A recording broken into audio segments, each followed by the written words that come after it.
everyone, I'm Becky, And I'm Sarah. and we're doing Bickering book reviews. Today we're talking about The Code for Love and Heartbreak by Jillian Cantor. And this book is basically Emma. I mean, they're honest that it's Emma.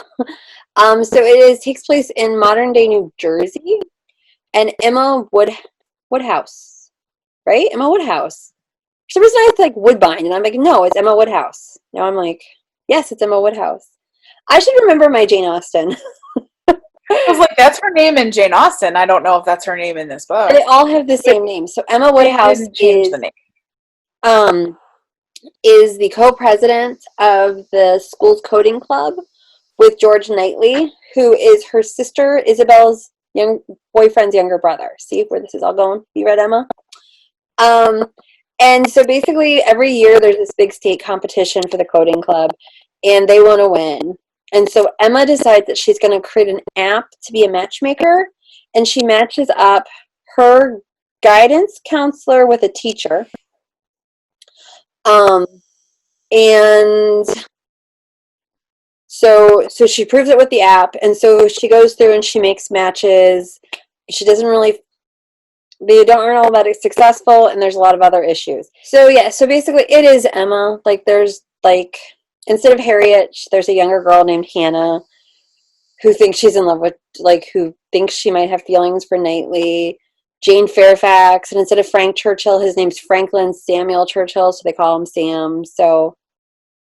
And that's, I think, my problem. I think she relied too much on Jane Austen, and she relied too much on me coming in liking Emma and Mr. Knightley, so she didn't give me anything to like them for. Right, there wasn't enough character development on their own, because if you're doing a retell, you need, your characters need to stand on their own, and these characters don't stand on their own because, you're right, they rely too heavily on source material. Right, and I'm just even their names are the same. You should at least have updated that. Well, no, I'm okay with the names because, I mean, the names that she changed Frank to Sam, and she changed George. George should have had a nickname or something. I don't know. George is still, you still hear George. And John and Isabel, I mean, those were the same.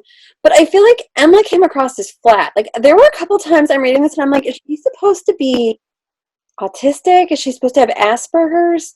Just because of how she couldn't interact with people? And that wasn't Emma in the book. That's what I thought too. And you're right, and they never specifically addressed that. And it's not that I would have a problem with it, and it's not that they necessarily really needed to address it. It was just, it needed to be better integrated with this story, because the whole point of Emma was that she was so charismatic, and that's how she was able to get everybody paired off the way that she did.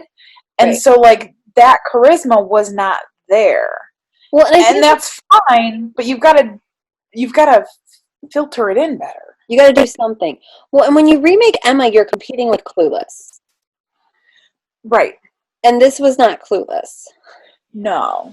And I wanted to it's an interesting concept. It did feel like an updated concept, to make an app that is the matchmaker. Totally. Yeah, but the characters fell flat. Well, and I looked it up because I thought this was the author's first book, but I guess she usually writes adult stuff, and you can kind of tell that. So, I did like the characters, and I did like the basic storyline because I liked Emma. I finished this book 4 hours ago, and I don't have any strong feelings about it. It read quickly, but it felt like a struggle for me. It read very quickly, which shocked me because I was falling asleep when I was. So once I sat down and made myself read it, I read through it really quickly, but I was never motivated to sit down and read it. That's fair.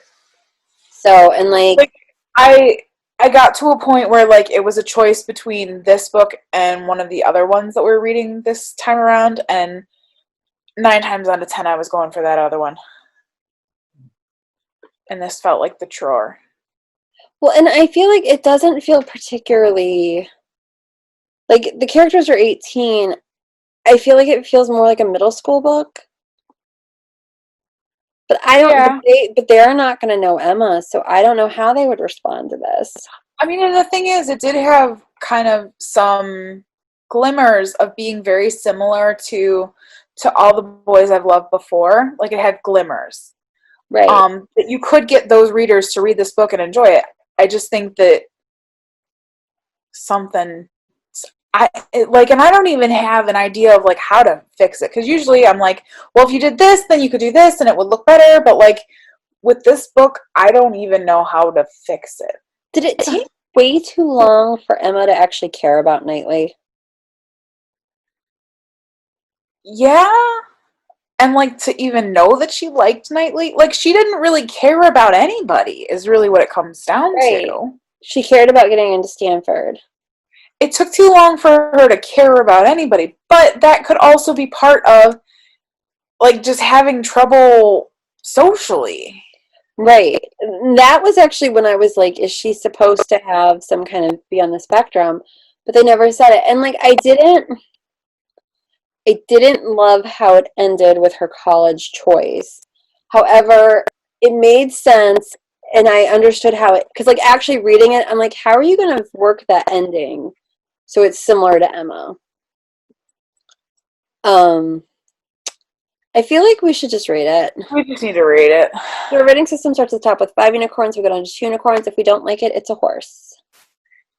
I'm giving it a 2, and it is entirely possible that it's because I loved one of the other books we read this time around, and that's why. This one's getting a 2 because the characters just fell flat, and I need more from my characters. I'm giving it a 3 because it was really quick to read. And like I did kind of care about the characters, but I'm not convinced she did that and Jane Austen didn't. And as much I think I only read Emma once, but I love movie adaptations of Emma. I think I've literally seen like 4 of them. I love movie adaptations of Emma more than I actually love Emma. Yes. That's kind of where I am. Actually, I've seen 5 movie adaptations of Emma. Well, aren't you? The story is that is where we are on this book, and we'll see you around. Bye. Bye.